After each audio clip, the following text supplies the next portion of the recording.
Yes, people, welcome back to another stream or video, I should say, my bad. I'm here with my bro Hamza. Before we get started, guys, smash the likes. Yes, smash the like button. Make sure you guys are subscribed and subscribe to Hamza, Hamza Talks Ball. Yeah, link in the description, link in title. Make sure you're subbing up to Hamza as well, man. Watch alongs, videos, streams, and obviously follow him on Twitter as well for the spaces. Hamza, bro, it's 10 games unbeaten. Yep. But there have been some things that have been pretty good over the last couple of weeks. We've seen some positive stuff, but then you look at the game against Southampton, one of the worst. This is not my opinion. This is statistics. One of the worst sides in Premier League history, and we can't even score a goal against this team. They've only had 2 clean sheets in the last 43 games. So obviously that is a major problem. Let's just spend a little bit of time first of all going through like why that happened and what we need to do, and then we'll just go from there, bro. But yeah, what's your thoughts, man? How are you feeling? Listen, obviously everyone's dejected after that game. Like literally so disappointing. Like we've been on a good run.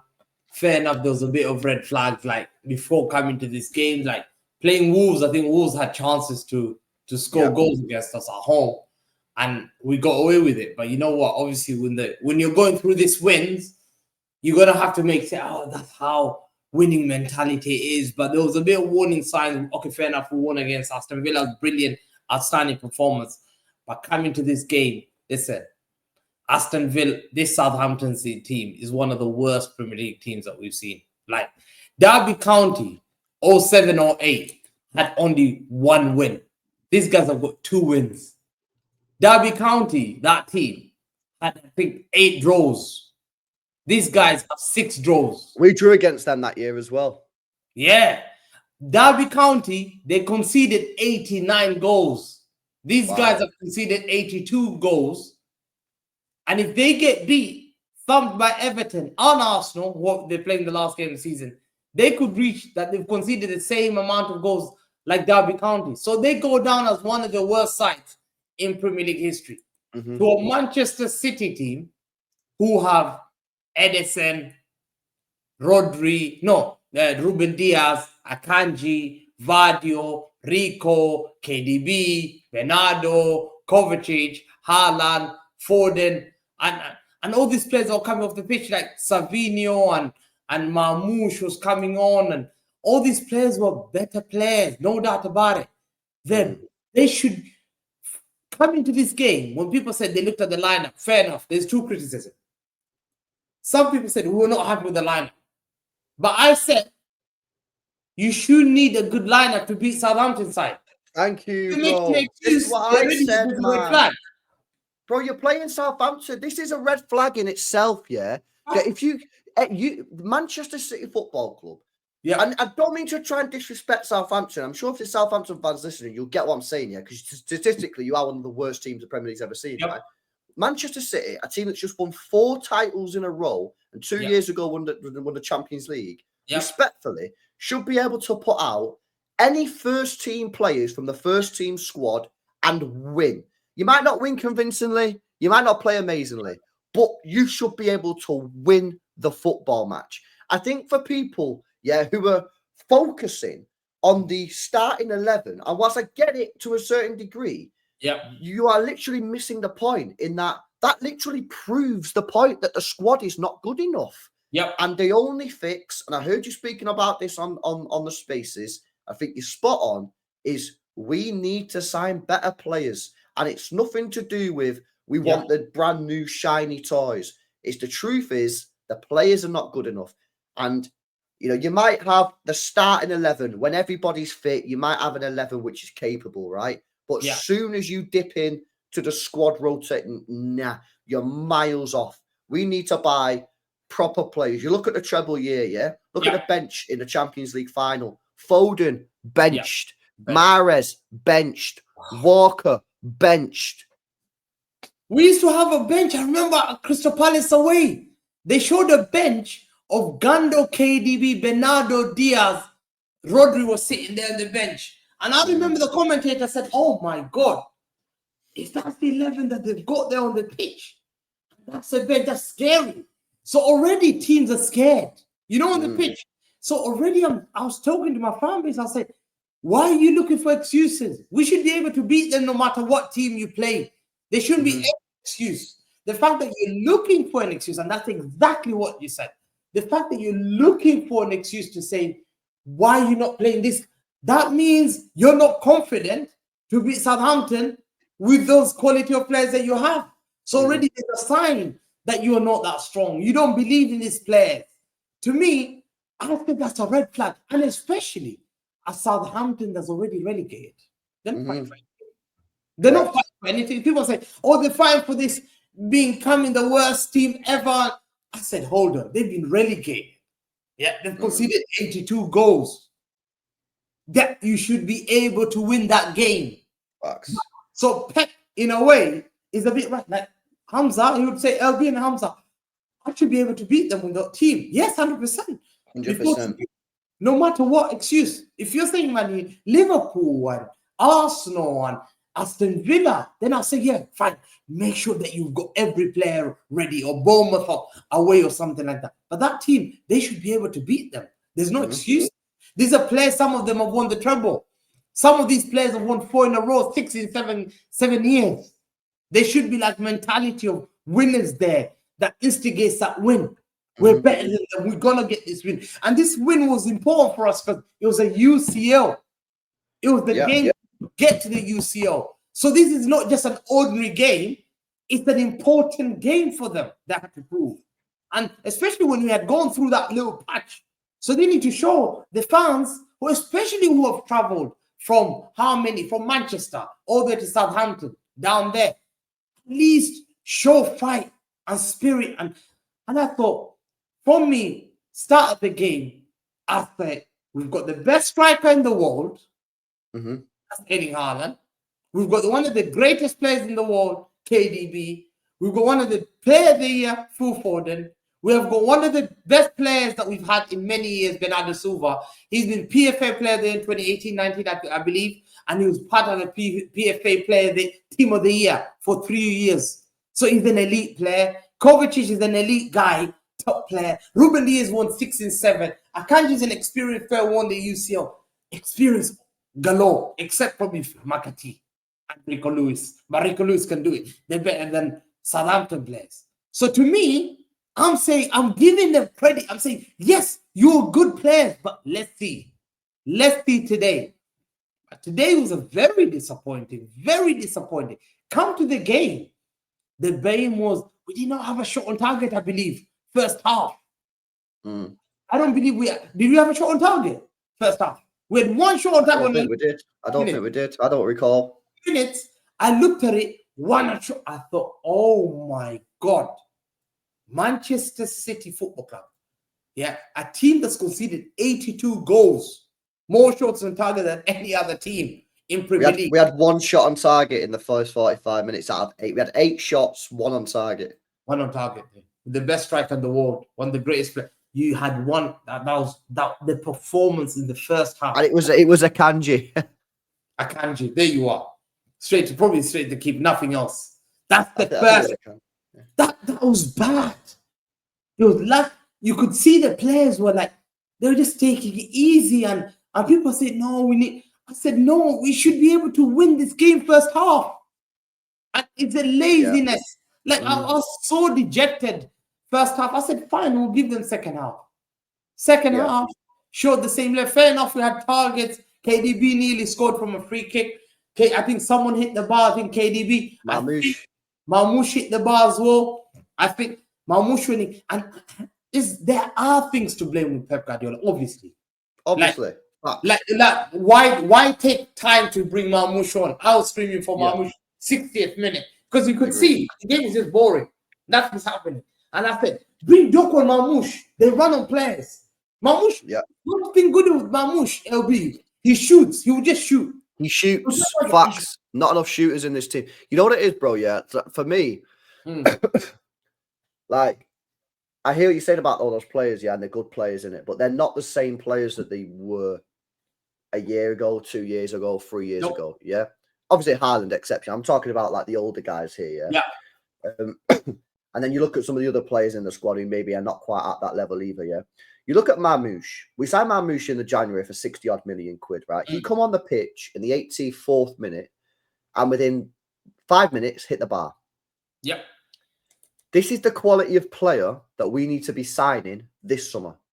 We need to be signing players like Mamouche, top quality players.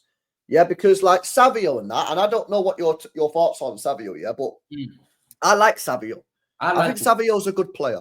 But if I'm talking for here and now, week in, week out, to win me games, winning me Premier League, winning Champions Leagues, no, not yet. Maybe next year, maybe the year after, maybe whatever. Squad player, rotation player, Carabao Cup, yeah, fine. But he's no Mahrez. He's no treble year Bernardo Silva. Yeah, he's nowhere near that level right now. And that's fine because he's young. He's only 21 years old. It's his first year in the league, whatever. But we need to be, and I'm not singling out Savi. I'm just using him as an example because it's an easy one, yeah. The fact is we've got this all over the squad. Yeah. We need quality players. You look at our right back. We don't have one. Yeah. We need quality player. We've gone from having, we all agree, the best Premier League right back of all time in Kyle Walker. Yeah. We now do not have a right back at the football club. What sort of downgrade is that? Now, it's all good people sitting here saying, but Nunes is doing an all right job. Nunes is a stopgap. Yeah? He's a stopgap. He's doing a decent job, but he's a stopgap. We've gone from the best Premier League right back of all time to a stopgap who's doing a good job. We need to upgrade that and get quality players. We've not had a proper left back at this football club for about 7 years. Fact. That's a bit of a disgrace, if I'm being honest. And now that word might be strong or whatever because we've been successful. It's still poor. It's still mad poor, yeah, that we've not had a proper left back. We need a quality left back. And then in midfield, Gundogan from the treble year has never been replaced. In fact, his replacement, funny enough, is Gundogan, right? He needs to be replaced. That's 2 years too late. Bernardo Silva's still not been replaced. He probably should have been replaced a year ago, maybe 2 years ago. Kevin De Bruyne needs to be replaced. That's 3. And we've still never replaced the goals of Riyad Mahrez, who left on for pennies on the dollar.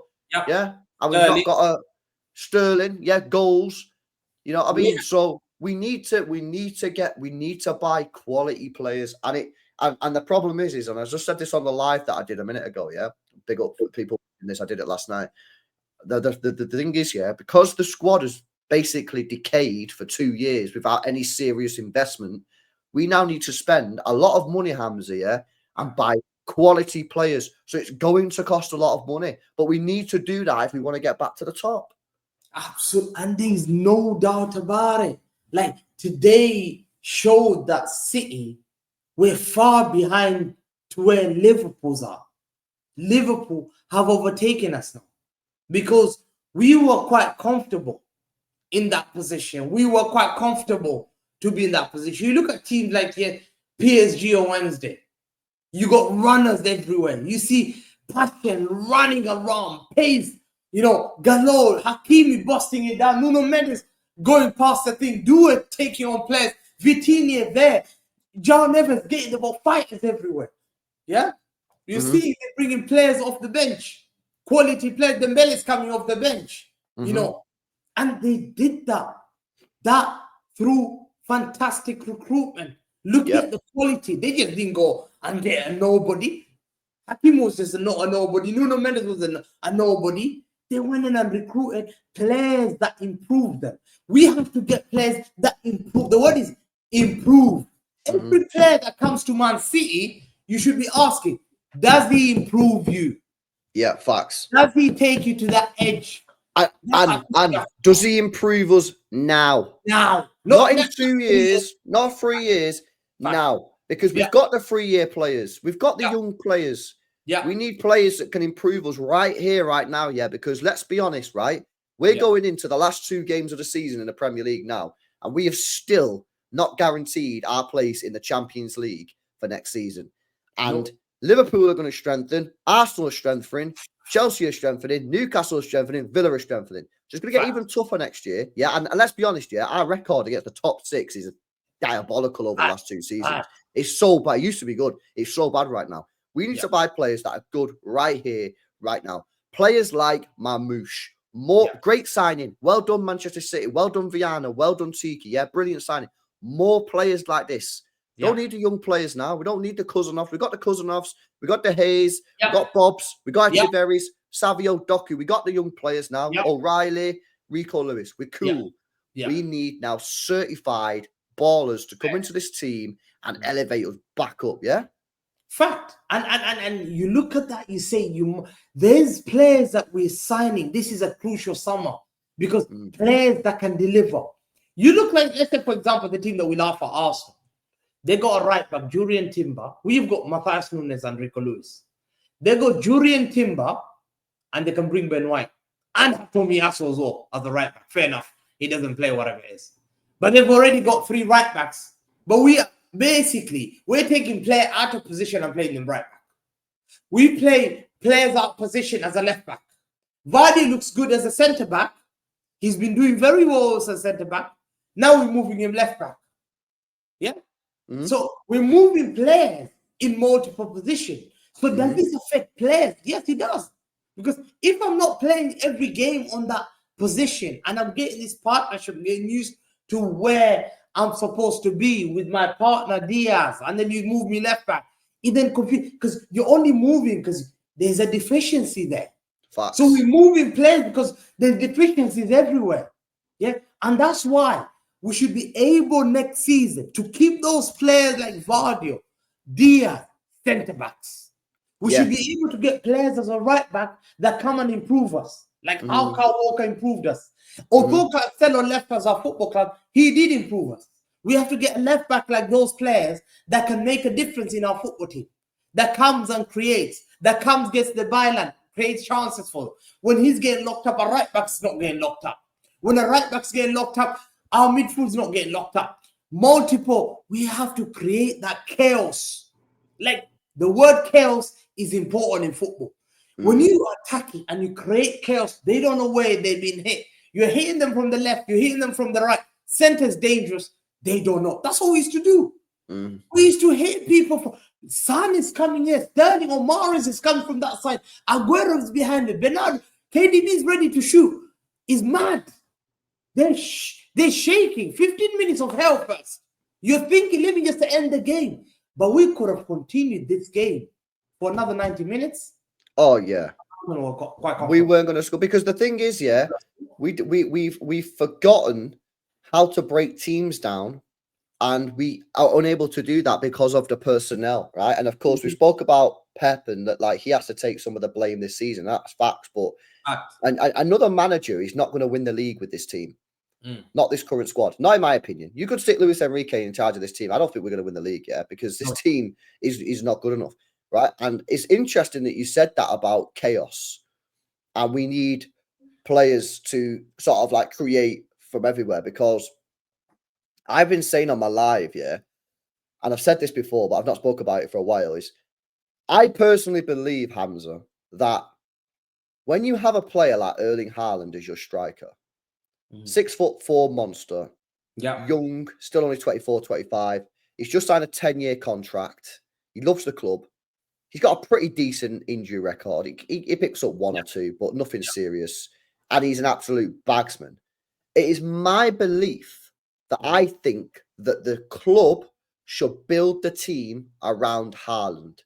And that means creating chaos and creating chance creation from every angle, from every position on the pitch, whether that's left wing, right wing, midfield, left side, right side, overlapping fullbacks. Right now, we have only a few players that can connect with Haaland and create chances. Players like Savinho, players like, and that's only when he's been on the left. Players like De Bruyne, who of course we all know is actually leaving the football club, and that's pretty much it. Doku doesn't create for him because them two just don't have a relationship.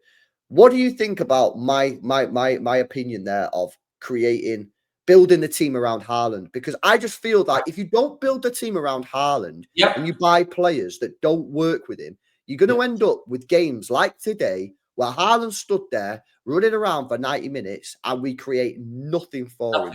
because players are not compatible with him. You need to buy players that are compatible with Haaland. Get fullbacks who can cross the ball in, who can pick him out in the box. Get wingers that can cross the ball in or cut the ball back to him. Get fucking midfielders who can release the ball quickly. You know what I mean? Who get the ball quickly in transition, in a counter attack, play the ball in behind, or can do that eye of the needle pass. We seemingly don't have a lot of this in the team. We don't have that, and that's the problem. When you've got the best striker in the world, an asset like that Madrid would love to have, Barcelona would love to have, every football club would love to have a striker like Haaland. You need to utilize the assets. He's not being utilized properly because there's no creators for him. He's sitting in the box and he's just going around, balls getting passed, left, middle, right, left, left, right, middle, left. It's just being swinged around. And so the defenders are just moving. The midfielders just moving that side. They're just going, okay, fine. We know what you're doing. We'll just go and block you. And when Doku comes on, 2-man on him. Because they know you don't have any other creators. There's no any other creators. You can't create from the right. They can see that. So we need to build that on Haaland because we are very lucky. Some football clubs are crying. Liverpool are crying for a striker. Arsenal crying for a striker. PSG would love a striker. Real Madrid would love a lethal striker. Yeah. Barcelona would love Haaland. Bayern Munich would love a player like him. Although they've got Harry Kane 34, he's 34 years old. Every team would love him because they've got creators for him. We're the only team that don't have creators for him. We have got players who, fair enough, Savinho is a good player. He's a player for the future. Savinho is not ready-made. We went and start becoming a club where we were very relaxed. We were relaxing our businesses. We did not know that it will come at a time where Pep Guardiola was covering those cracks. The main guy who was covering that crack was Rodri. He was covering those cracks. And also Kevin De Bruyne was covering those cracks. And last year, Foden. And football. And those players have become old, 1 year older like KDB. Rodri has been missing. And now you brought Savio as your winger, not ready-made. Doku's not ready-made. He's a good winger, but he's not the elite guy who would create you 4 or 5 chances for a striker. You know, he's not a guy, a winger who score goals. So already, players can see, Doku will not cut me and shoot. Yeah? All I need to do is keep Doku outside. It's easy to man-mark Doku. But if you have a winger who comes in and you don't know whether he's going to cut you out and whip in those crosses or cut in and shoot, you're scared. Because Doku can't shoot. Savinho can't shoot. And then we lose opportunities on players which we had opportunities, like João Neves was available, quality player who even Bernardo spoke about. Oh, I think City need to consider about João Neves and I'll be able to speak to João. He went to PSG. PSG saw that market was there. Come here. Michael Olise. We knew about Michael Olise at Premier League. How many years? We knew he was a good player. Yeah, he was a good player. He had the release clause at Crystal Palace. His family wanted to stay there in London. Guess what we did? We did not even go and compete with him. We decided, let's go and get Savio. Not ready-made. Okay, fair enough, the youngster. But where were these? Getting elite players also to compete. You could have got Savio, but you also get Olise and say, yeah, Olise and Savio, you have to fight for that position. Whoever's a better player starts. Yeah, prove it to me. Just like the treble year with Bernardo and Mahrez. Fact. Mahrez was benched for the Champions League final and the FA Cup final. Fact. And people will say he left, but we won the treble, so who cares? Because we had a good squad, and then you replaced him. Do you know what I mean? Obviously, he got the Saudi offer as well. Yeah. But like Olise is a great example of a player that City should have been interested in. Yeah, it's not that expensive. We paid more for Matheus Nunes. Yeah, we paid 54 million euros for Nunes. This guy went for 50 million euros or something like this, right? So it's a same price or even less, yeah? Top player, and apparently he's homegrown as well. Homegrown, he grew up at Chelsea and then... Which I just think is like, I'm looking at the squad building, yeah? And people are now panicking about homegrown players. where like they're now saying we must get Gibbs White because he's homegrown. And it's like, hang on a minute. How come you didn't go get Elise last year when he was fucking homegrown and he's a quality player and he's Premier League proven? So we need to go. We need to get these sort of players. And people are saying, because I did a tweet I put a tweet out on Twitter say, any questions? And one of the questions from Noah says, what type of players should we get in the summer? Be realistic. Well, the type of profile of player that we should get is the sort of the Marmouche type of player. Yeah. Yeah. Elise is a good player. Clearly, he was a good player at Palace. Yeah. I mean, look at that free kick that he banged in against United last year or a year ago. 30-odd yards. He's put it in. Like, bro, you got technical ability, mate, if you can do that. He's clearly a good football player. Yeah, that should have been like, bang. City should have been all over that. Right, we need these type of players. João Neves was doing it for Benfica. Yeah, I did a watch along of this guy, for Benfica in Europa League, bro, And 18, solo. He played in the 6th position on his own. Not double pivot. He played it on his own. Europa League. Great performance. So he could have been all over that deal. And these are the same type of transfers that's made Manchester City so successful over recent years. Mahrez, right? Obviously, Mahrez is better than Elise, right? But Mahrez and Elise, similar type of player. Right wingers, both top players, both doing it there and then in the Premier League, and were available. And that was the type of player we should have got. Yeah. Kvaratskhelia was available at Napoli. Napoli said we're selling Kvaratskhelia. See what never interested. Is he someone could have improved Man City? Let's be honest. Come on. Of course could have improved. So those are the questions you ask. Can this guy improve me? Yes. I want that. And they're not even that expensive. We're not talking £100 million player. We're talking 65 million euros. And by the way, players like Elise is 22. So you've got him for 10 years. João Neves is like 20 or something. You've got him for 12, 13 years for 65 million. So now what City have to do, right? City now have to go back out in the market, and City need to find these sort of players that are available, top players that are doing it right here, right now. Ideally, I'd like them to be doing it in a European competition because I think that's important, but it's not the be-all and end-all. Yeah, like I would like them to be playing in Champions League or Europa League because I think it's important, but it's not the be-all or end-all. They need to be doing it right here, right now in their respective league and performing to a high level. Yeah, they need to be attainable. So, and then you need to look at the positions in the squad. Yeah, for me, you need a left back, you need a right back. I think it's unacceptable that this football club has not had a proper left back in terms of like being fit, being available since Gael Clichy. Because Mendy just didn't really stay fit, and then obviously the shit happened, right? So we've not had a proper left back at this football club since Clichy. That's ridiculous. It is. That's not serious, man.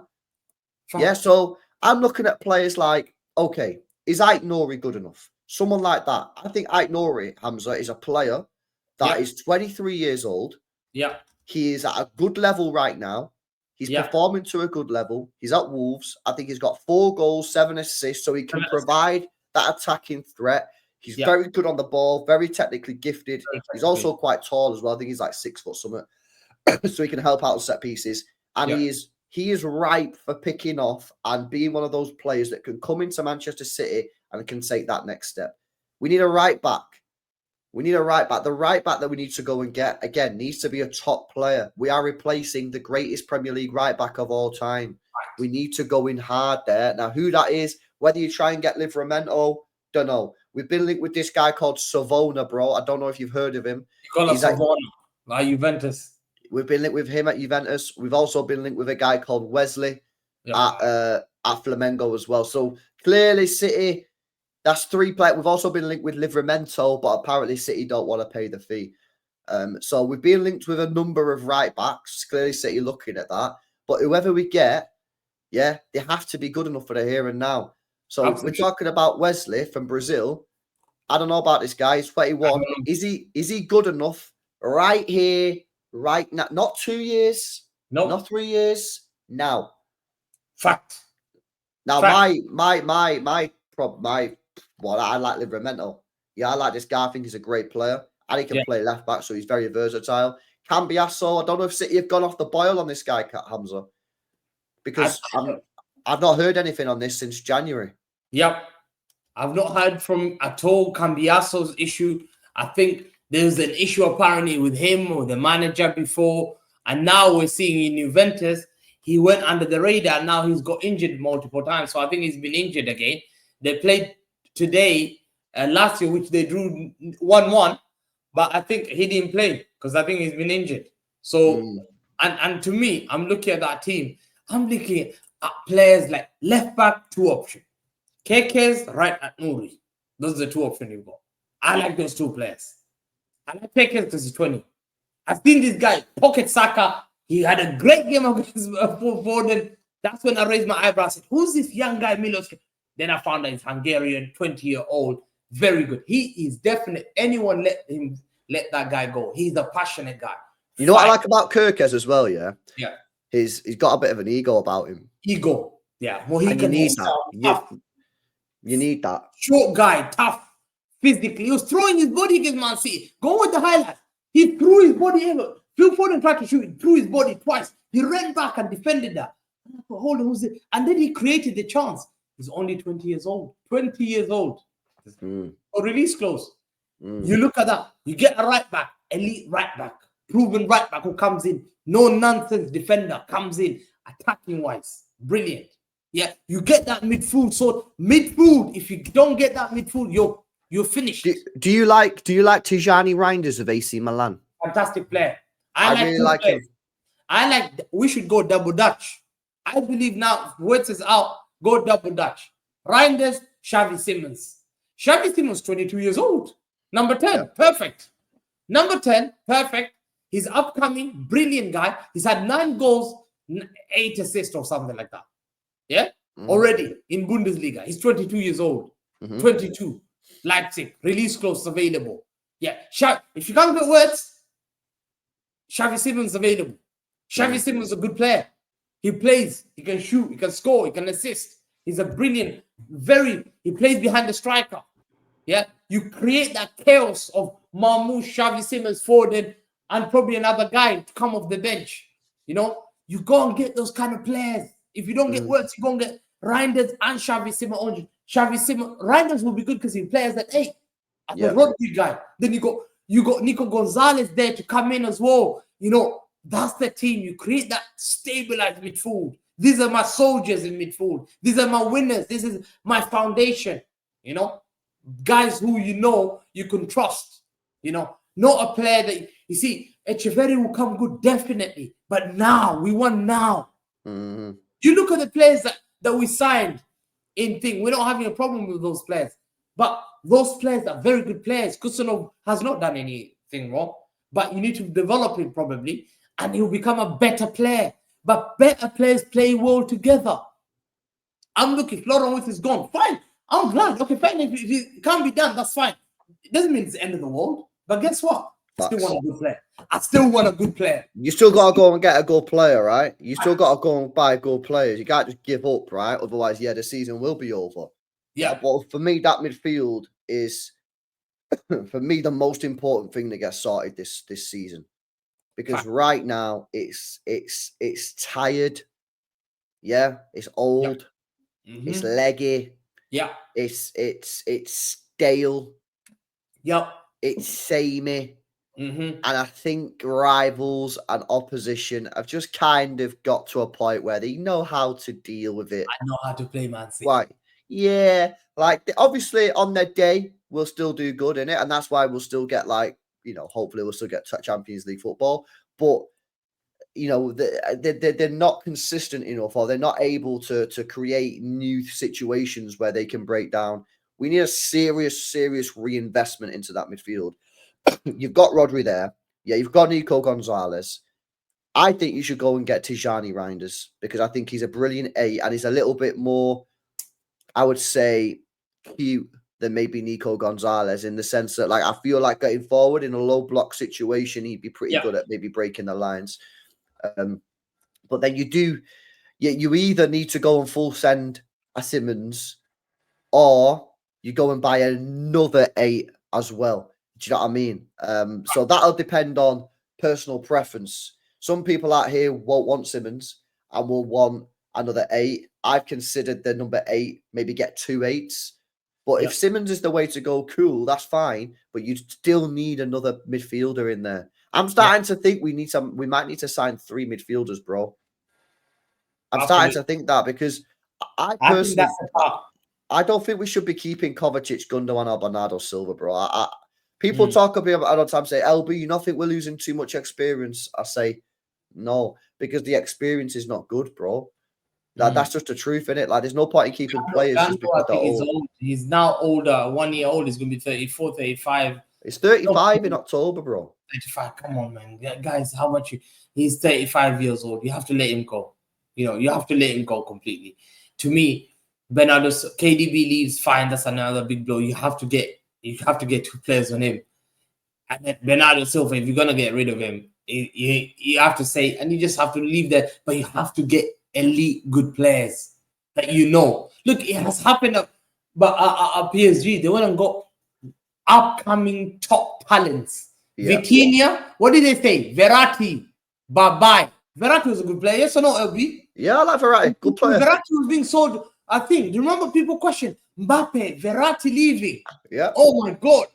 What a big blow to PSG. PSG lost her. They put Zaire Emery on the bench. Who did they get? Now Neves. Neves. Due was doing bits in French football, the best upcoming, like how Oliso was doing. They want to lift him. They said, no, you're coming to us. Yep. You're coming to us. I don't care. You're not going anywhere. They brought youngsters who are hungry. And you can see already Vitinha, who I think is 23, 24. Neves is 19. He was 19. 19. We were sleeping on that. And we thought, listen, as soon as I knew that guy, one of the guys who went there, I think I forgot, New York Campus, he's now 20 years old. I just reset it. He's going to be 21 in September. They've got him for the next 10 years. Yeah? Vitinha is, I'm going to check his age. He's brilliant. Guess what? How old is he? You'll be shocked. 24. 24, yeah. So they got him another youngster. They got a good guy, 25 years old, just turned 25. They're likely to play well for years. Due is 19. Yeah? So they've got this young that they're likely to improve because they've got the right structure. You see? Yeah, but they've got young players who are doing it here and now. Not 5 years later. So that's what we need to get back to. Listen, I want to ask you a couple. We got a bit of a Q&A, man. I put a tweet out. I said, guys, get your questions in for myself and Hamza in it. First of all, before we get to the Q&A section, right? There's a lot of talk, bro, about Rodrigo on Twitter, right? And this has just come out from Caprio Massa. Real Madrid believe that if Rodrigo receives the same offer from Manchester City that he received last year, then the player should accept it this time. There is a lot of speculation from loads of different media outlets in Spain that Rodrigo may be looking for a move this summer and that Real Madrid are open to letting him go. Should Manchester City be interested in Rodrigo? Because I spoke about this guy a lot on the channel, yeah, and he seems to be a very divisive player. Some people like him, and some people think he's a scrub, bro. Now, I think that he is a good player. I think he's been playing out of position at Real Madrid ever since he landed there because Vinny Jr. plays left wing and he obviously plays on the right wing. I think he's got a history of scoring big goals in big games, and something that we do need to improve is our Big Six record, because if you go and look at our Big Six record in the last 2 years, it is really, really poor. So having a player that can step up in big games. I don't know if he gets the sheer volume of numbers in terms of output that maybe we would desire, but it would be better than anything we've got currently. It's a lot of money. I still think he's pretty young. I still think he's only like 23, 24. Yeah. He has spoken previously about Manchester City. He said City 2 years ago, he said City the best team in the world. He glazed Pep a couple of times. It's a lot of money. It's maybe a position on the wing which is not a priority. I think midfield's probably more important, left back, right back. But if he's available, should City go, you know what, we this is too good of an opportunity to turn down, or you think we should not get him? What do you think? Rodrigo is only 24 years old. He's played at the top level. He's got the experience. Yeah. You don't need to develop Rodrigo. He's ready-made. He ticks every box you need. He's played for the biggest club in the world, on the biggest occasion in the world, UCL Knights. He's won the Champions League title. He will bring the aura at Man City. He will bring that guy. Remember Yaya Toure when he came in? They bring this aura. I've won it before. Yeah. 24 years old winger. Just turned 24. Because in January turned 24, he was 23. He can play different position. He's played as a right winger. He's played as a centre forward. And he's played as a left winger. As a left winger, I've got a statistic here. He's played 78 games, 23 goals, 16 assists. That's 40 GA nearly. That's very impressive. Yeah. That's because it's his natural position. Natural position. Left winger comes in, bang, goals. He shoots. He can shoot. He shoots, he scores goals. He's a winger that scores goals. We don't have a winger that scores goals. Yeah. That's what we're asking for. Experience, guy who will change our team. He takes that ball. Played for a big club. He takes that ball. Played in the biggest occasion. Did so well. We know it. We've been the victim of Rodrigo. Yeah, in the last minute. Yeah. He has done it. He's only 24. It's a no-brainer. It's a no-brainer. I think, yeah. I think for me, if he's available, I think you've got to go and drop the cash. I think that maybe he's not had the best season this year, but I think he's in a very difficult environment in that Real Madrid front line. And I think he gets scapegoated out of the three of them because he's the easy target. Yeah. I think for him, Rodrigo's probably starting to realize that when anything goes wrong, he'll get the blame. Yeah. And he'll get hooked. If you look at the big games, whenever a sub's made, it's always Rodrigo. Yeah. Rodrigo gets subbed because they're not going to take off Mbappe or Vinny over Rodrigo, bro. Yeah. So I think he might get to a position now where he's like, you know what? I've won everything here. I've won everything here. I've won La Liga. I've won Champions League. I've won Copa del. I've won everything. Yeah. I don't need to win anymore.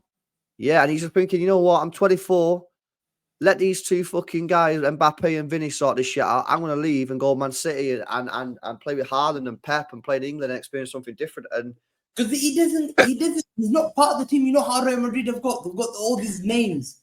But Bellingham wants the ball. Vinicius wants to play off the left. Where did Mbappe used to play? On the same side of Vinicius. He drops back. He wants to pick up the ball, do 1-2. But Bellingham wants to also do 1-2. Vinicius wants to do this 1-2. So it brings confusion. You know, Rodrigo's not involved because he's on the right wing.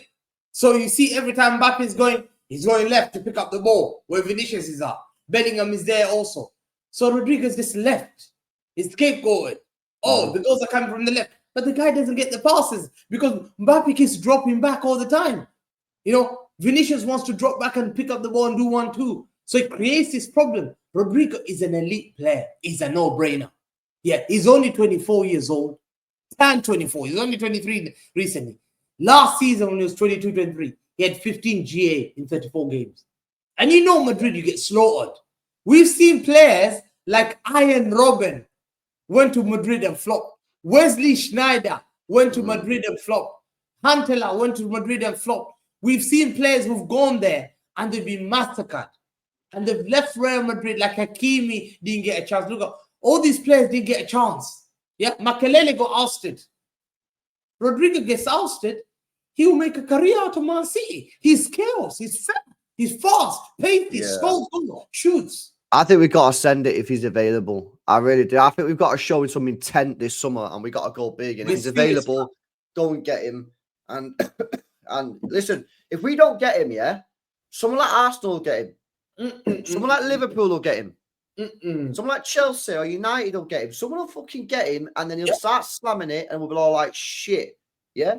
Let's go fucking get him, right? And then we've got a proper player then on that wing.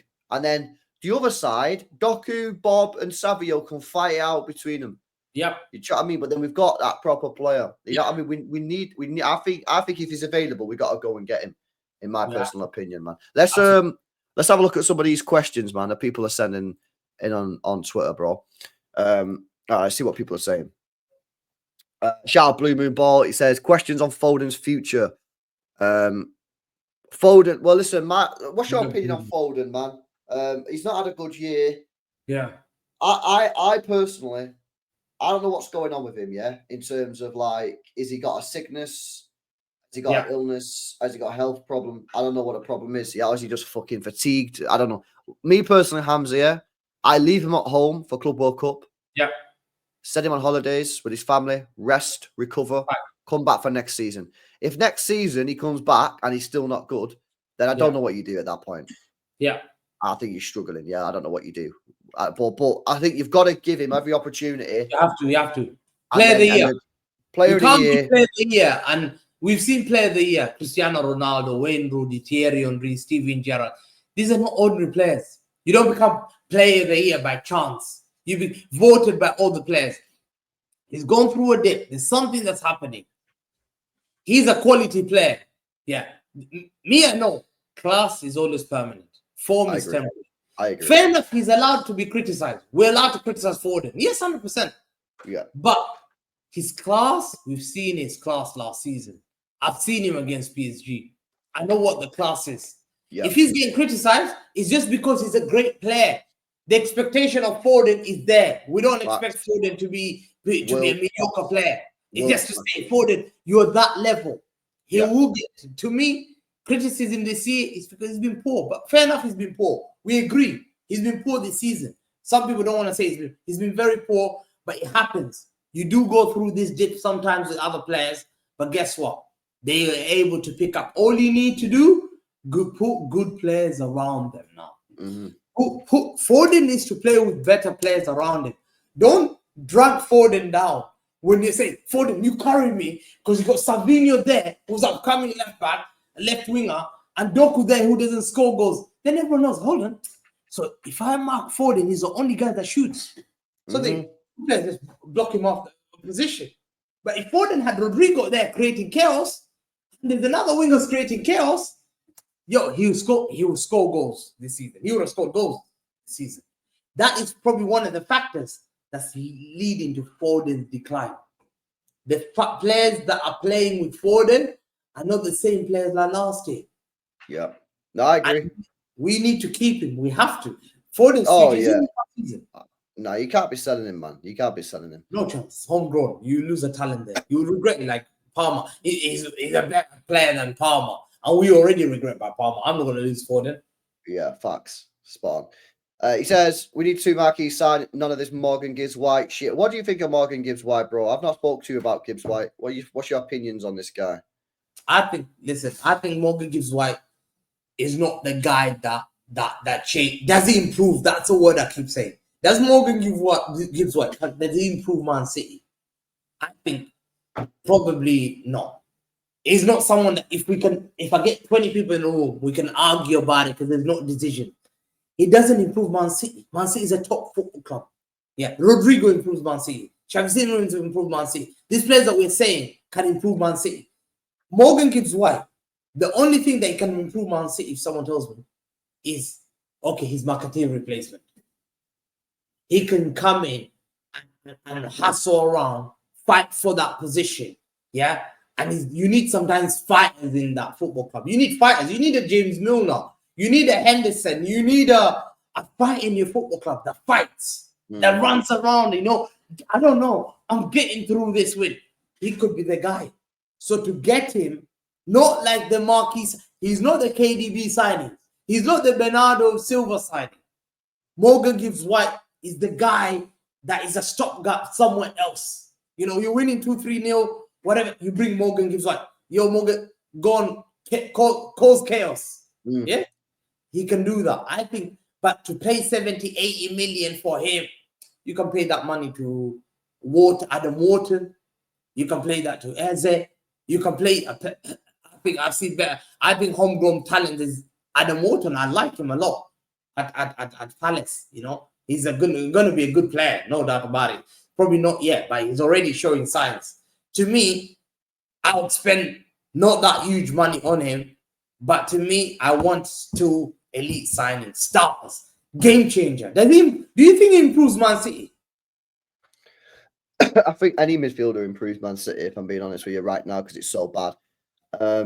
The question that I guess you're asking is, does he improve us back to winning the Premier League, right? Yeah. And winning the Champions League? Yeah. I think if you improve the wingers, you improve the 10. Yeah. You get Rodri back in. You get Foden firing. You get 2 fullbacks. I think he can be part of the jigsaw and work. Champions League is interesting because I think Champions League true quality shines. And true quality is displayed. If you look at PSG, you look at the quality on display. If you look at Barcelona, Lamine Yamal, you look at these players, they shine through. It's easy to see because Champions League, you're seeing the best players and the best players shine, right? And so that'll be interesting. I'm not sure about that level, but I think to come in as part of a massive overhaul of the squad and be part of the squad, I think it's okay. The price seems like it might be quite high. And I don't think that truly reflects his value. But if you go and get me a Tijani Reinders and a Simmons on top of it, I think it's good business. What the thing is, it's just like I need to get a midfield group of players, 5 or 6 group of players.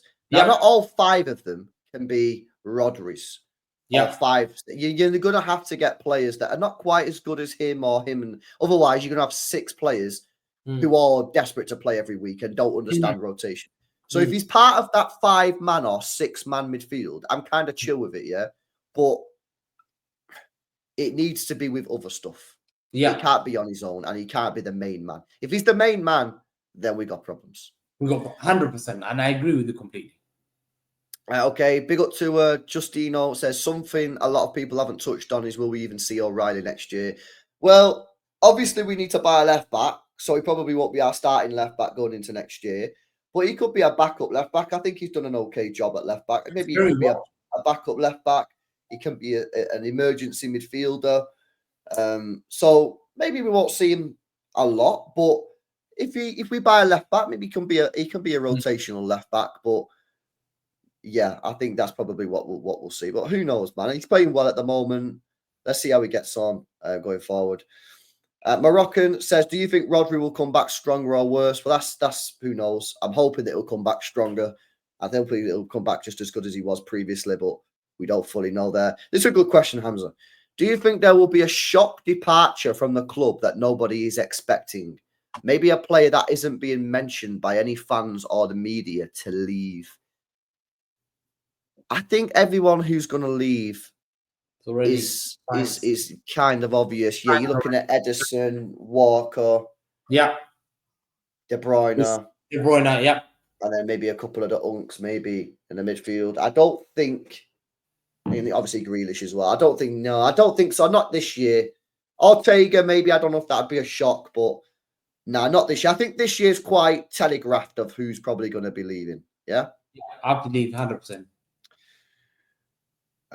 Keep on scrolling and see what other good one. Rap says, we kind of touched on this before. Is a 10 a must, or could we just play with 3 midfielders like Newcastle and obviously PSG and end it there? So we touched on it a little bit, but you said Simmons. If we didn't get Simmons, could we just play a midfield like PSG, like Newcastle? Very, very good midfields, very good sides. Don't necessarily play with an out-and-out 10. Could you do that? Yeah, absolutely. You can play that as long as your midfielders are very good. Like, for example, you've seen, I'll give you an example, Inter Milan. Yeah. Inter Milan don't have a number 10. Barella, Akanchonoglu, all these guys are in midfield. And they've got DiMarco and all that stuff. So you can't play as long as you get an elite midfielder. midfielders who basically are doing the dirty job, but they can able to attack and provide that assist in terms of goal scoring. So you could even go, I don't know how this could be. I know you've been linked to the shot. I don't know how this true is. Another striker. So there could be multiple ways to win. You could win by playing with another striker just behind him, Marmoush there on the wing. Because I can see Marmoush as a winger coming off the bench, whatever it is, and play 2-3 good midfielders. You might have Reinders, Rodri, and then Nico's there, and then you sign another midfielder. Like they said, for example, Barella or Wharton. I like Wharton. What do you think of Wharton? Bro, I've been deadly serious. I've never seen him play well. You've never seen him play well? He's good at that. Bro, I promise you, yeah. I've never ever seen him play well. Apparently, he played well against Aston Villa in the FA Cup semi-final, but I didn't watch it. Every game I watch him, he's useless. Yeah. He's young, he's 20 years. I maybe get unlucky, when I watched the scout alongs. Yeah, I did the scout along missions. Yeah, I did the streams and it. I just get unlucky. Yeah. Whenever I watch these guys, they're always bad players. Baleba, so what do you think about Baleba? He is an off-the-ball demon, off-the-ball monster, and one of the best players in the world already off the ball. Yeah. On the ball, I have a few concerns. I don't know if he's quite good enough on the ball in terms of picking a pass, breaking the lines, chipping in with some goals. I know he scored a great goal the other day, but chipping in with some goals, getting assists. Off the ball, demon. Absolute demon. Monster. One of the best in the world already at his age. Because you have to match other teams' midfield. The way to break teams' midfield is like, you look up PSG, it's a midfield that won them the Champions League, whether they like it or not. Midfield were absolutely, they just dominated Partey and Declan Rice. That midfield was immense. You know, there were runners everywhere, there were fighters everywhere. This PSG, yeah? Yeah, PSG. Yeah, but PSG is in a very different type of midfield to something like a Baleba, because their midfield is ultimate control and ultimate technical quality. You look at João Neves, Vitinha, and Fabian Ruiz. You will struggle. There's not many better midfielders in the world on the ball in those positions. You're looking at your Pedris. Yeah, you're looking at fucking Rodri. There's not that many better players in the world in that position that do what they do. And that's why they struggled, Arsenal, is because against Real Madrid, Arsenal's midfield and Arsenal overpowered Real Madrid, because Real Madrid are a bit of a P&P team, it has to be said. And Arsenal won that P&P battle. Against PSG, Arsenal could not assert that power. They could not assert that power and that dominance because PSG just fucking knocked it around them and pass. If I had, let's say, for example, I had Rodri, Reinders, Baleba, Rodrigo, Marmoush, and Haaland. Good. Dangerous? Very dangerous. That's what I'm talking about. So I'm talking about that midfield of, listen, we're here to fight. Let's go. What's that midfield three again in that? Rodri, Baleba, Reinders, Marmoush, and Rodrigo. You signed Rodrigo. You signed Reinders. You signed Baleba. Yeah. It Rodrigo, can work. Baleba, Reinders. It can work, but you've got to move that ball. Gordon can get you goals. Marmoush can get you goals. Haaland can get you goals. But now you got control of Rodri, Baleba, and Reinders. It's a very good midfield, but you need to make sure that you're moving that ball forward. And in transitional play, you need to be getting that ball fucking to Haaland in behind the line quickly. You know? But Baleba is a progressive player. Reinders progresses into the box. Rodri can stay back. They're interchangeably. They're tough to beat. They're strong. They're physical. You know, they're in slow. They're quick players. Baleba's quick. Rodri's a master there. Reinders is a fantastic player. You had that three come. I guarantee you'll be comfortable. You sit in midfield, you say, listen, my defense are going to be protected I'm going to dominate that midfield. I'm ready. Let's go toe to toe. I mean, listen, I'm game to sign Baleba, and I don't know if you saw the news. Jack Gorn said Manchester City did scout Baleba in January. We're very happy with him in January. Now, that either means one of two things. One, City decided that they didn't want to pay the money for Brighton, or Brighton just refused to sell him. Or two, they couldn't get a deal done in January, but they're going to go back to him in the summer and get him. Yeah, so who knows? And obviously, in option number one, they decided to go for Nico Gonzalez as the alternative. So we don't know. But yeah, it's possible. Let's do this last Q&A question. Base Kirby says, Pep has acknowledged that he needs a bigger squad than he's previously liked working with for the future going forward. Obviously, this is because there's more and more games now.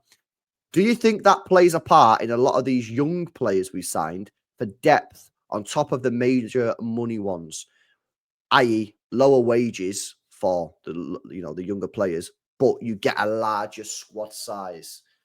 Well, a lot of people keep on saying, why is players like Huzanov, Hayes not playing when we signed them we signed them because our squad was fucked. Our squad was so bad and depleted.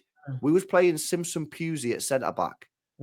So we needed to bolster the squad, and Pep's already acknowledged he needs a bigger squad and said he needs to change, so that's why we've got the bigger squad. Now, when you have a bigger squad, some of these players are not going to play all the time, and some of them might not play for a while, like Nico Gonzalez and like Cousinov, and maybe we have to deal with that, and sometimes it can be tricky to deal with that when you see Nico Gonzalez on the bench. But as part of a squad, listen, we're allowed a 25-man squad, right? So at the end of the day, you can't have 25 Rodrigos or 25 Haalands because you've not got the wage budget for it because of PSR. No. So you're going to have younger players. So I'd say the answer to this question is yeah. One of the reasons you get some of these younger players is because you can bolster the squad for low amounts of wages. But Huzanov is a good player. You like Huzanov, innit? Very good. He hasn't done anything wrong. He was playing month at one point. He's a youngster that came in, stood out, played very well against Madrid. Outstanding against Newcastle, who was Isaac up front, was brilliant. Pocketed Isaac. He's been brilliant. And I think other than the mistake that he did against Chelsea, he's been very good player. Just even some fans are thinking, he's not even come on, what's going on? Pep's used to this winning. But he's a good player, 20 years old.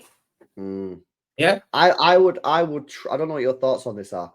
I would try Gvardiol partnered with Huzanov for the Club World Cup. And drop Diaz and try Gvardiol and Huzanov together as a partnership in the Club World Cup to see how they get on. Because when we play this high line, Diaz is quite slow. So I would like to see how Josko Gvardiol and Abdelkadir Huzanov play together in a two. It might not work because people keep saying to me, yeah, but then you don't have the leadership of Diaz, right? So maybe it doesn't work. But I would like to see that because his pace, remember, people kind of forget this, right? Which is kind of mad, yeah. Maybe we took it for granted. How many times, Hamza, did Kyle Walker's pace save us? So many times. Multiple times. So many times. The pace is key in defense now, especially now. Look up for... Can you hear me? Can you see me? Yeah. Sorry, bro. I just lagged. Yeah. Hamza, Cousinov is that guy. He's the pacey guy. Yeah, absolutely. He's a guy, 100%. He's a very guy.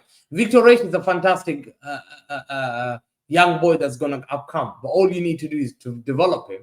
You might need to loan him out like Jumaba for a year or two, get the experience. Because Victor Reis. Yeah, I think Hayes loan.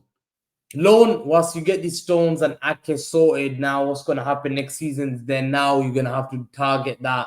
Jumaba loan. And then next year, when Ake and Stones leave, Stones definitely leaves next year because he's out of contract. Then you see Jumaba, Hayes. Okay, one of you ready now?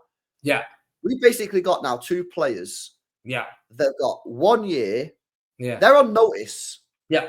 Manchester City are putting Vita Hayes and Jumaba on notice. Yeah. They're going to go because they're not going to be able to get rid of John Stones, yeah? No one's going to buy him on 250 grand a week, right? He's played 1,000 minutes, right? So City are going to go to them and say, okay, you two are young. Yeah. You need to play. We've got a situation here where we can't get rid of these players. So they're going to stay. But next year, Stones is going to leave. When Stones leaves next year, we're going to need a new centre-back. Yeah. You two are going to go out to your respective clubs on loan. Juma Bar, maybe go back to Lens. Vita Hayes, go play somewhere with football, yeah? And you two are going to do your best. And at the Yeah. end of the season, we are going to decide whether or not you're good enough to come in and be a defender, or we need to go into the market and buy one. Off Absolutely. you go, give it your best. Yeah. And we'll talk at the end of the season. And I think that's basically what happens, man. And obviously, what's interesting as well there is you've got two very different type of centre backs. You got Vita Hayes, who's the technical John Stones style, can drive into midfield, left foot, right foot, very good technical ability.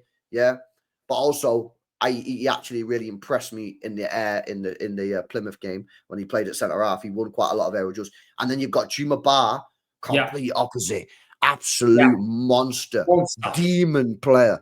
He's fucking 6'5", yeah, fucking huge. Yeah, fucking hell. You wouldn't want to like meet him one-on-one, innit? You shit yourself. You'd be like, fucking hell, mate. Yeah. But he also very good on the ball as well, you know. Brilliant on the ball. So you need that kind of player. Like, he's good because the way that he's performed already, he's standing out already in like is it Lilo Rents? Lens. Yeah. Yeah. So at Lens, he's performed well. Yeah. Every game we've seen him, he's performed very well. Today, also because it was 1-1, but he's been playing centre back there. He's tall, lanky, physical. He's only 19 years old. He's 6'5". Yeah, he looks very comfortable on the ball. And I think a year especially at French football, where it's very physical, he will get experience. He's already standing out already.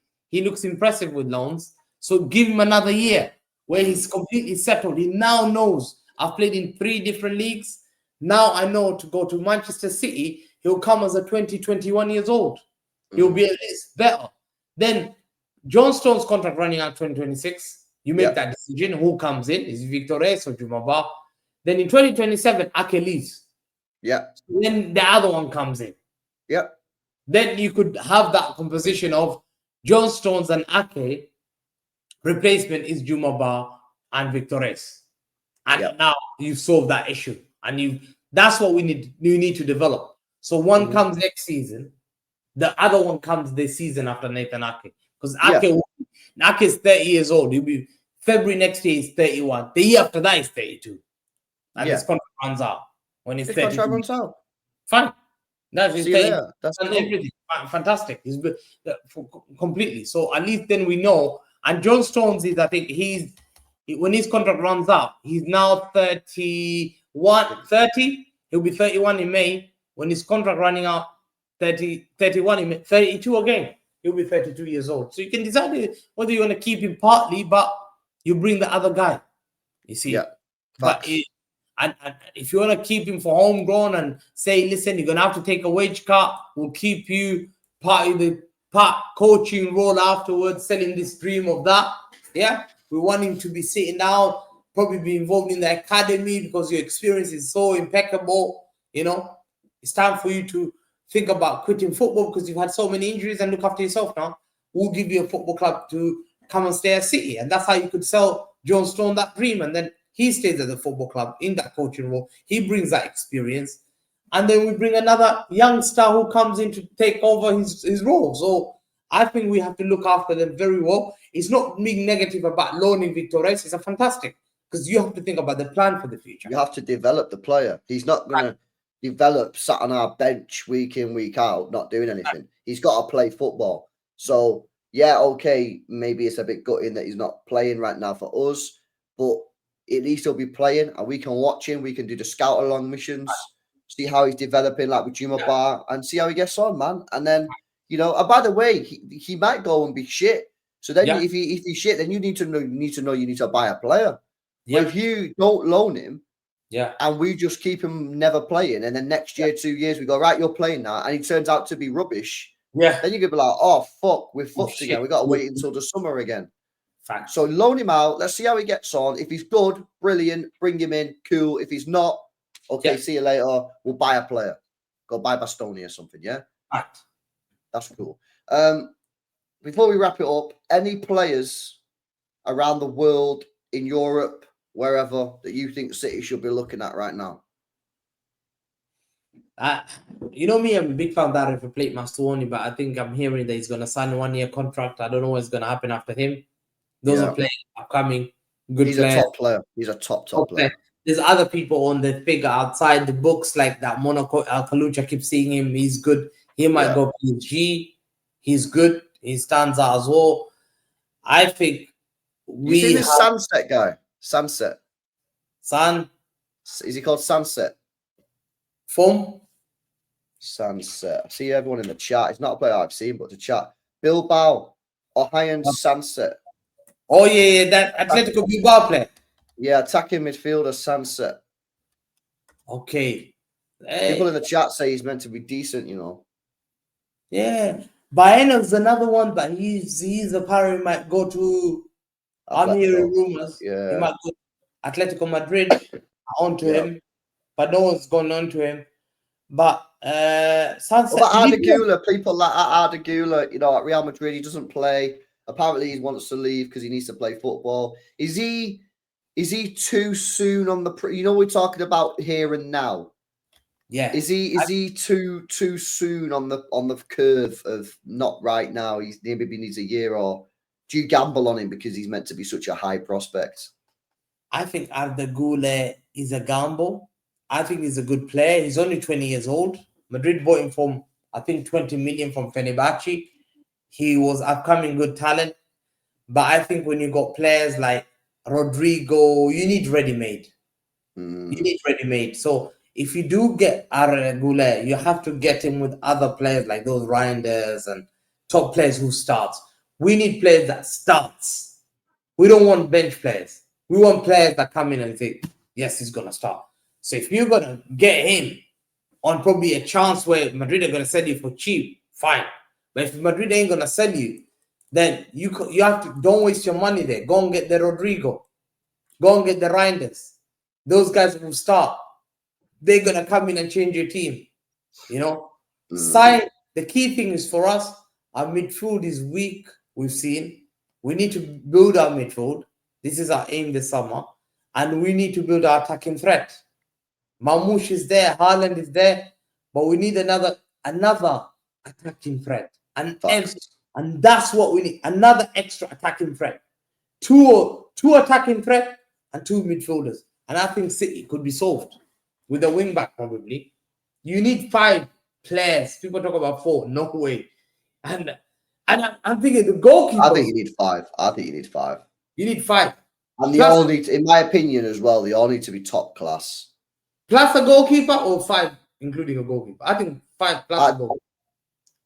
Well, I don't know, maybe 5 including the goalkeeper. I think you need 2 left. You need 2 fullbacks. That's true. 2 midfielders. Goalkeeper, that's 5.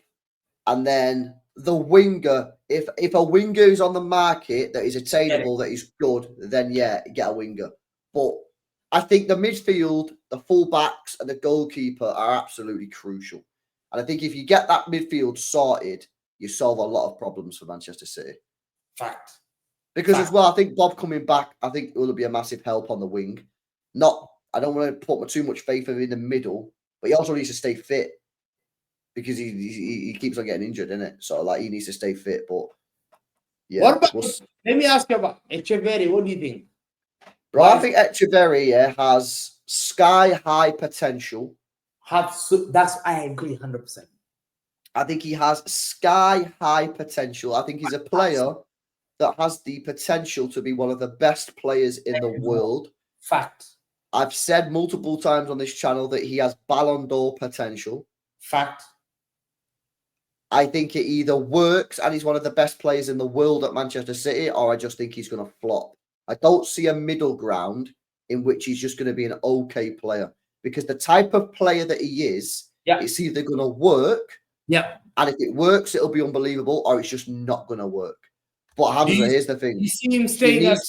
He needs to be given a chance, even if it's off the bench 15 minutes, just to see what he's about. He needs to be given a chance. He's not being given a chance. You're telling me he couldn't have done something today against Southampton, bro? What are we doing here, man? Absolutely. Bro, I'm here watching fucking Bernardo Silva, Kovacic, Kevin De Bruyne pass the ball around, put these awful balls into the box, and you're being told that Echeverry's too young or not physical enough to play against Southampton. Like, what are we doing here, man? Just say you don't like him, innit? Just tell me you don't like the player, or just tell me you never watched him, or just tell me you don't like the Argentinian people. Just tell me whatever you want to say, yeah. But don't tell me that I've got to sit here and watch fucking Kovacic and Bernardo Silva put shit balls into the box and accept it. It's ridiculous. Facts.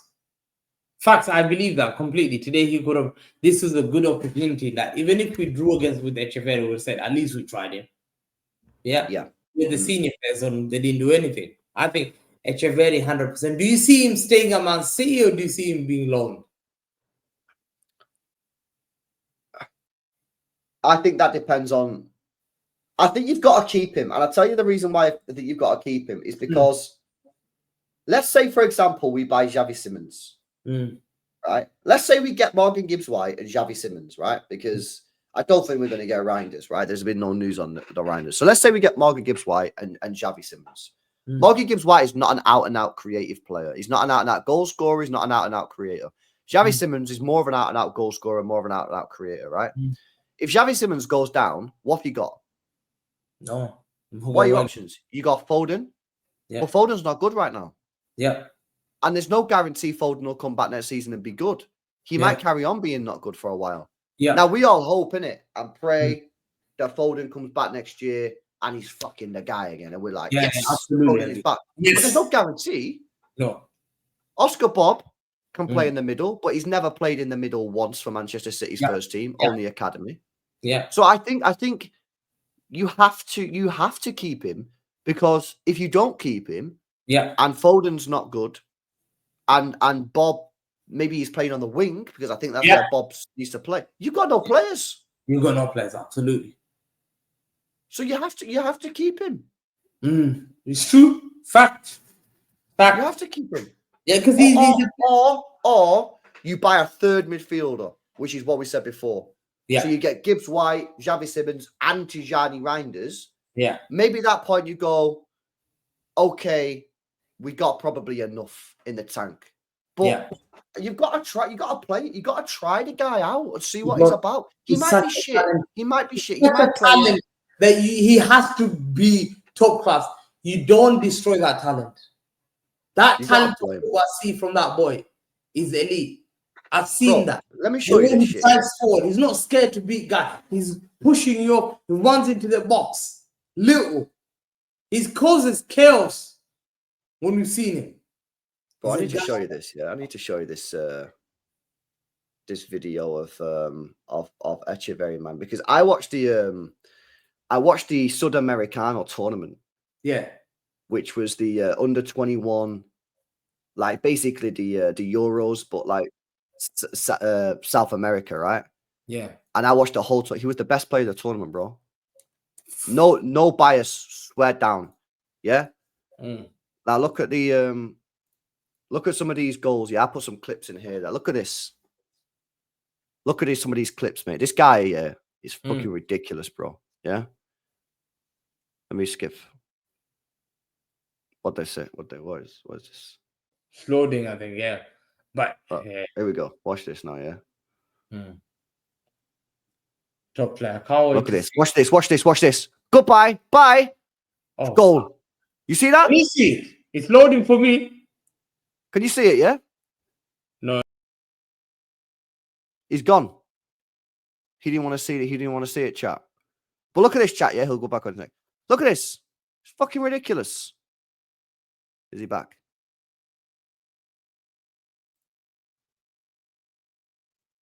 Why has everything just decided to fucking lag as soon as we do Echeverry prop chat? I don't know where Hamza is. Yeah, I'm back now. I can see it now. You can see it, yeah? Uh-huh. Look at this. Look at this. See that there? Bang. Left foot. Boom. See you later. You see how good that was? Yeah. Look at this. Look at this angle. Look at this angle. Look. Bang. Wow. See you later. Ridiculous. Absolutely ridiculous. Let's have a look at some more clips, yeah? Look at this one. You ready? Watch. See that? Back of the net. I don't know why it's lagging like that. It's fucking weird. Wow. Bro, this guy's a baller, man. He fucking gets goals, he gets assists and shit. Yeah. And like people will be like, oh yeah, but he's young, he'll get tackled off Nah, the ball. Barcelona gave the chance to the youngsters, man. Barca's team, Fermin Lopez, Gavi, and all this stuff. Kubasi got given a chance. Bro, how do you meant to get better? He gets better by playing, man. Absolutely. Barca will play him. You know Barcelona. The Hansi Flick came in and he played all the youngsters. Well, funny enough, this guy was signing for Barcelona. Yeah, he was going to Barca, I remember. But they couldn't afford him because of their financial situation. So they had to pull out the deal. And City, the story is City were going to sign Valentin Barco, you know, the left back that went to Brighton. He went to Brighton and then he went to Strasbourg now. Correct. So City were meant to sign Barco and Barcelona was meant to sign Echeverri. And then Barcelona had to pull out of the Echeverri deal because they couldn't afford it. So City dropped Barco and went and signed Echeverri. Because they knew how good he was. The sky high potential. He's got sky high potential. Now, he might not be good in it, but you got to play the guy to find out, right? That's the point. You got to play him to find out. You have to play him. Completely, you have to. You have to take advantage and play. The way he drives the ball forward and shoots, and that's what we lack. We lack that. We lack that bravery in running into the box. You know, running and shooting. We don't have shooters.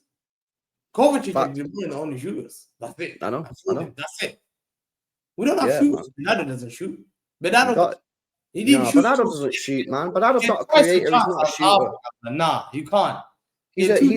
Bernardo Silva's a big game player in a big team. Yeah. Where everybody else is doing like the creating, the scoring, and he just runs around and mops shit up. Yeah. Yeah, that's what he does. He just runs around, mops shit up, tackling, breaking up play, freaking brilliant. But when the team ain't scoring and the team ain't creating, all of a sudden you need that player, i.e. Bernardo, to do more. And he's not really that guy, if I'm being completely honest with you. Absolutely. So, yeah. I believe 100%. I agree completely. I think that's the level that we need to get to at the top. We have to go back to where we were at. And then we have to create players like Echeverri. Man, I'm telling you now, Barca, the way Hansi Flick came in, he gave all the youngsters a chance. Look at this. And he gave them confidence. You can play here. You can play in that midfield. Yeah. You think you had to give Lamine a chance for him to progress. Otherwise, bro. It's so annoying. I find it. Do you not just find it really annoying when people go on about players' ages? Well, they're too young. Mate, I'm not being funny here. Back in October, I was telling everybody to get Nico O'Reilly in this team. And I was told by everybody, he's too young, he's not ready, blah, blah, blah, blah, blah, blah, blah, blah, blah, blah, blah. We were shit. We were 1 year 14. Pep finally got him in the team. And Nico O'Reilly, for me, has completely changed our season. I think him coming in, it's allowed Gavadio go to a centre-back, who's been very good. And it's allowed Nico O'Reilly to go forward, get goals, get assists, And Pep Guardiola's now come out and said, maybe I should have put him in October. Yeah, he should, This thing about not putting a player... These players, by the way, are adults. We're not asking to play 15-year-olds. We're asking to play 18-year-olds, 19-year-olds. Professional contract. These players are on professional footballing contracts. Get them in the team. Get them in the team. Maybe be a bit more forgiving when they make mistakes, or they might not have even not come off in it because they're younger and they're experienced. But get them in the team. They're good enough to play. Otherwise, they wouldn't be at the football club. They would not be at Manchester City. Echeverri would not be at Manchester City if he did not have the qualities. Get him in the team. Look at Oscar Bob last year. He came on in the game against Newcastle. Bang, scored a winner. Fact. Scored a winner. Because he was brave. He was brave. He put him in. Bro, absolutely. It's what you're speaking facts. I told you before. I've seen Barcelona. They've gone there. They bring in a guy called Fort, Gavi, Lamine Yamal plays. You know, they bring players like Fermin Lopez. Pedri, Kubasi's 18 years old, is he? Yeah, I think so. Yeah. Gave them the ability to say, listen, we trust you. Kubasi, I think, is 18. I think he might be 7. I think he was 17. He just turned 18. He turned 18. And they've given players like them, like belief, like you can play at Barcelona. You can't play at Barcelona. You know, and you know the other guy, who's the other guy? Gerard Martin. The left back, young guy, 22 years old. 2 assists. They're all playing, bro. 2 assists against Milan. Huh? And they don't look phased. They're all. Because you know why? They're brave. I've said to them, this season LB, I said the only team that has gone there with these young, look at these youngsters. They go there 2-0 down, they're not scared. I stand 0. I'm coming back. They turn it around to 3-2. They're unlucky to lose. They say, if you score goals, we'll score goals. Because young players, that's what they have. Look at Nico Riley when you gave him a chance. I'm not scared. Okay, this is an opportunity. I'll perform. This is a chance for me to shine in front of everyone. Shine. Young players love this kind of. Some young players love it. You have to trust them. They love it. They love it. Why? Because they want to fucking play. Fact. This is their opportunity. You got to give them the right. Final topic here before we go. Yeah. Goalkeeper. Edison obviously looks like he's going to be leaving and going to Saudi Arabia, which I'm gutted about personally, right? But he's going to go. First of all, where do you think City should look in the transfer market for a goalkeeper? And on that point, there are some rumours that PSG want Chevalier because they want to move on Donnarumma. Now, Donnarumma in the Champions League knockout stages has been absolutely fantastic. Would you be interested in a move for Donnarumma? Donnarumma's a top player. Donnarumma's a very top player, so I would be definitely. Guy made exceptional saves. Is he available on free? I think cheap. I think he got 1 year left on his contract, so it'll be cheap. Yeah. So if he's available, 100%, Donnarumma is a top keeper. You can't get it wrong. You've seen it from the quality this season, how he was. He's been 1 year on his contract, bro. So he should be pretty cheap, like 40 mil max.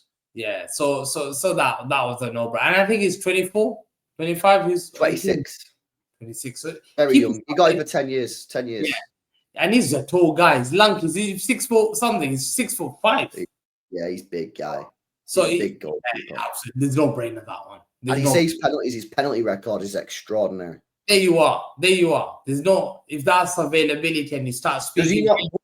Because the question is, the question that people ask when they talk about Donnarumma is his footwork. Does he worry you on the ball? Or you think you just say, fuck it, we get a goalkeeper that just saves stuff? I think the key thing is get a goalkeeper who can make a big change. Can he change Man City? Yes. Does he change City the way we play? Yes. Because if we get players across the box who are good players, he changed PSG. He's taken them to the final of the Champions League. They might win the treble that we won because of Donnarumma. There you are. So you cannot talk about how is he good on his feet, whatever. He's not bad. For him to play for Luis Enrique was a former Barcelona manager who played with Guardiola in the same team when they're very good friends. Why would Luis Enrique, an elite manager, not choose him? He would have benched him. He would have done what Pep did. I don't think you're good enough. I'll get rid of you. Like what he did to Verratti. And he trusts the other player. He believes I'm down for it, man. Listen, I've not seen that much of Donnarumma. Yeah. But some of these performances against Liverpool, against Arsenal, have been absolutely outstanding. That save that he made from Odegaard in the return leg, and Odegaard was outside the box just off of the right side. Yeah. And he's a big goalkeeper, as Hamza said. He's like 6'5", yeah. This guy managed to get down so quick and save that. That's an absolutely world-class save. World-class save. Oh, but and you look at, for all the attacking talent on display for PSG, we glazed their midfield earlier on. We glazed their attack. Yeah, we spoke about the Barcelona attack. Yeah, you look at the Inter Milan players, great players, but two players who stood out unbelievably in those ties was Donnarumma and Sommer. And Sommer, some of the saves that he made for Inter Milan was absolutely ridiculous. Fact. Yeah, and he helped keep Inter Milan in the tie. Inter Milan probably don't go through if they have a slightly worse goalkeeper. And PSG probably don't go through if they have a slightly good worse goalkeeper. Or maybe PSG do, but Inter Milan don't. And it proves the point. I've said this for years. In the Premier League, you can get away with having a goalkeeper who is better on the ball, not as good at shot stopping. And I prefer that in the Premier League, right? Because it's 38 games. But in a knockout competition, in a Champions League, you need a goalkeeper that is good at saving. So if Donnarumma is available, I'm down. Absolutely. Same thing. I'll be down for Donnarumma. If Donnarumma is available, it's a no-brainer. He's taken the difference between winning major competition is this kind of decision you make. Strikers who are elite, goalkeepers who are elite, midfielders who are elite. Donnarumma is a no-brainer. If he says, I've won everything at PSG, I've won the treble, I'm not going to win a treble again, that's the time you start going to him and say, I'm building Donnarumma. I'm interested in you. Are you willing to come? Because you've won everything at PSG. You could be a new face for Man City. Why don't you come to Man City and we start on you as a project? He comes in here.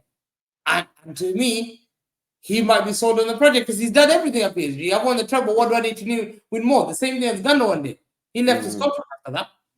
The same thing. Yeah. I think we can knock on him and start speaking to his agent and get him. If not, then we have to go and get an elite keeper. Because I think if he's available, it's a no-brainer. It's going to be Costa, isn't it? It's going to be Costa. I think it's going to be Costa. I think it's easy. I think the fee is he's not better than Donnarumma. Fact. He's not better than Donnarumma. I mean, the Donnarumma, man, like, when I watched Donnarumma and I watched Sommer, yep, and I watched Courtois in the Champions League make some of these big saves. Look at that save that he did against like Odegaard that was going in. Bro. That's going. Listen, I'm not disrespecting Edison. That's going in. The Martinelli one. It's going in. It's going in. The Lamine Yamal shot where he curls it. And you know how mad that is, yeah? Yeah. The camera on the replay from behind Yamal. So you're looking at the back of Yamal and he shoots the ball and the ball's going this direction, yeah? And it's curling in like that. You can't even see Sommer in the camera. And as the ball starts to swing back in, you see Sommer move over and stretch and put his right hand out and get the save. It's an unbelievable save. And it's an unbelievable clip. Like, credit to the cameraman, isn't it? And he's 36 years old. Yeah, man. Huh? The thing is with the goalkeepers can play till they're Buffon played till he's like 50 or something, man. Absolutely. To me, I'm looking at Donnarumma. He's 6'4". Donnarumma is definitely 6 foot something. He's 6 foot exactly. Donnarumma is a tall keeper. He used to play. He's 6'5". My only problem is with Donnarumma.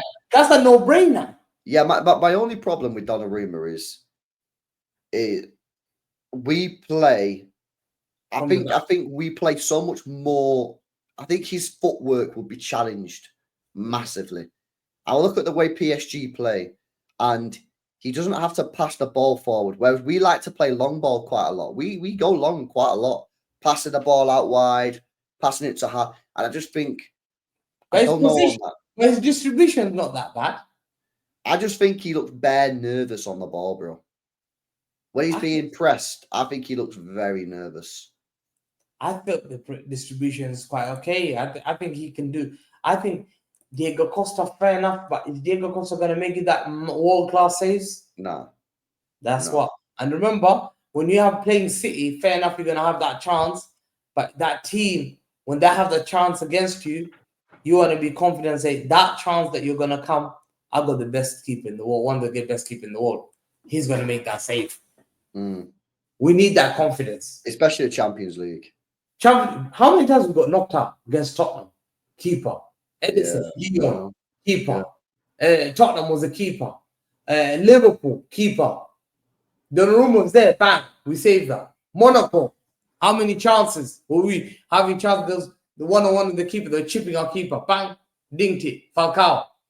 Falcao, John Stones. Remember? Yeah. So a keeper makes a difference. They do. Like I say, Champions League, your keeper, it much more goes to shot stopping than on the ball, 100%. Okay. Right, bro. Anything else you wanna go through? Anything else you want to talk about, man? I think the other players. I think the other thing is fact. I've looked at that guy. I've heard that Espanyol keeper we're linked with, but I don't know how. Juan Garcia. Yeah, Juan Garcia is another guy. He's meant to be decent. He's a cheaper option as well. he's another option that you could. But the question is whether you're going to be losing Ortega as well. But I think you will not lose 2 keepers. You're not going to lose 2 keepers. Well, because the problem that you might have is we might be in a very unique situation where we lose all 3 goalkeepers. Oh my God. Because Ortega might want to play first team football. And if he wants to play first team football, he has to leave. So he'll go. Edison wants to leave. And then remember, Scott Carson's like 39, bro. So he might just be like, yo, I'm going to call it a day. And then we need 3 goalkeepers. So we better hope and pray that Ortega says that he'll stay 1 more year. Otherwise, you've got to sign 2 top goalkeepers because your backup goalkeeper needs to be a good goalkeeper because they play, as we've seen a lot, you know. And if Scott Carson goes, you need to go and sign a third choice goalkeeper. Absolutely. I think that's the problem. I think that looks, to me, I'm looking at this like it depends. If we lose both keeper, then it's a blow. Then you have to get 2 good keepers. Because we're very privileged to have Ortega as our second choice. We are. Ortega's a great second choice goalkeeper. Yeah. You look at Chelsea, they've signed 9 keepers. And over 9 keepers. Chelsea have signed 9 goalkeepers and they still need a keeper. And their best goalkeepers are on loan. Yeah, that's the problem. So I prefer to keep my keeper and to get another keeper. But to me, I'm looking at that. The key thing is about attacking KDB, midfielder, 2 fullbacks, and a keeper. And we cannot afford to make mistakes. We can't afford to just we can't really afford. I think this summer is going to dictate our next 5 to 7 years of success. I think if we get it right, I think we get back on the winning train. We keep winning. Yeah. If we get it wrong, I think it's going to be tricky. because you can't you know. If you get it wrong, you're just gonna have to. You can't just keep going in the market, man. And because obviously PSR and that, and whilst now we're good on PSR, we can spend money. If you go and spend 300 million this summer, plus the 175, that's obviously going to put you back in a position where you're a bit restricted. So everything that they do this summer for me has to be spot on. They can't afford to take mad gambles and mad risks. You might be able to take 1 or 2. In some of the lesser important positions, but that midfield, you have to get that. We cannot be fucking about with that midfield. That midfield has to be 100% quality players for right here, right now, no projects. Fact. And I agree with you completely. We have to get elite players, good players that come in and they improve our team immediately. They come in and the team looks completely different team. Winners, fighters, young, enthusiastic players who want to win, who have got the experience, and they come to your team. And straight away you say, this guy's going to improve my team. This guy, I'm confident to play any team, and I think I'm more confident than ever before. Because we have to make that right choice. We've been saying it before. I need next season, we need absolutely solid midfield, and also attack that causes chaos. Facts. Yeah, final question. Cherky. You like Cherky? I like him. Yeah. He's a talented boy. Very talented. Why is he still at Lyon? I think Lyon are not a club that sells a lot.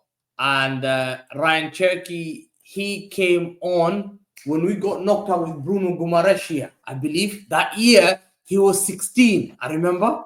Lyon Man City. Do you remember that year?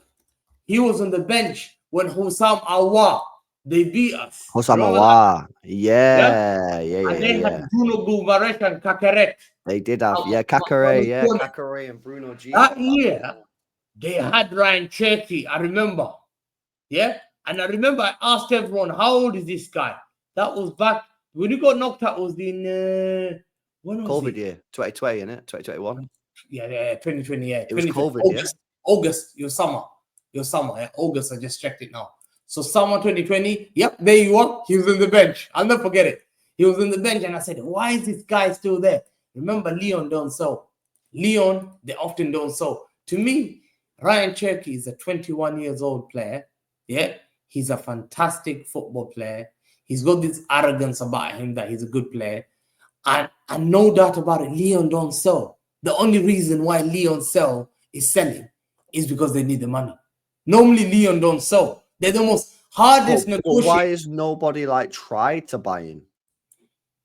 I think because he's French and he's from Lyon. And I think Lyon players don't go to PSG first.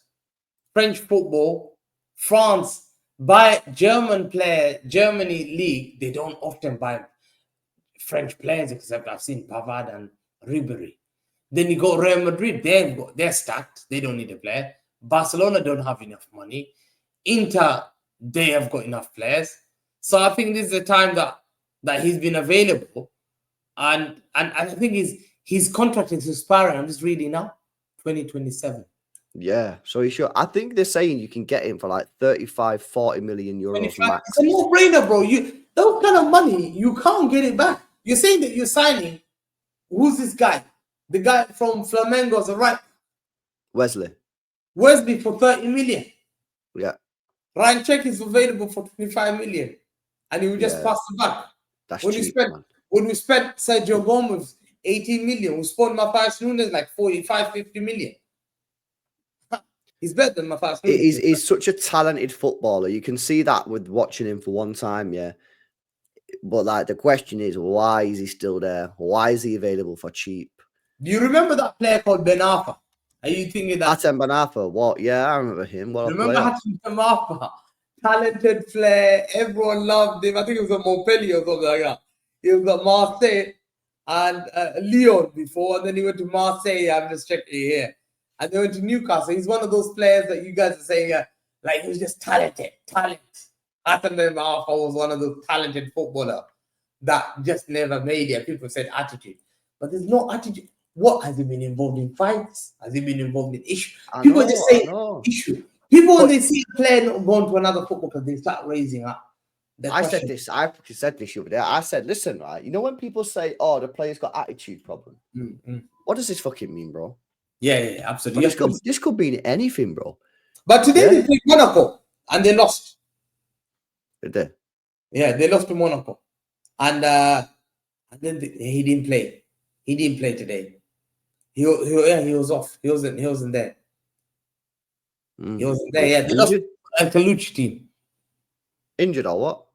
Yeah, he's probably injured. Yeah, he wasn't there. Fofana, Almada, Matic. Yeah, he wasn't there. He didn't play. So yeah, he wasn't there today. So he could have been injured. But I don't think there's an issue about Ryan Cherky. I just want ballers, Hamza. Yeah, I want ballers. I'm watching these players, and it's no disrespect to these players. I'm not trying to disrespect the player. Honestly, I'm not, yeah. But I'm watching players like Kovacic, fucking Bernardo, Gundogan. These players, it's boring, sideways crab football. Absolutely. These guys are not creating jack shit, yeah. They're not scoring goals. They're doing fuck all, right? Yeah. Hamza, I watch these fucking techie ballers in my team. I watch see a guy get the ball, little 1-2, little shimmy there, get to receive the ball. Whoa. I play the ball there. Step over, little skill, shoot, create, chance. Yeah.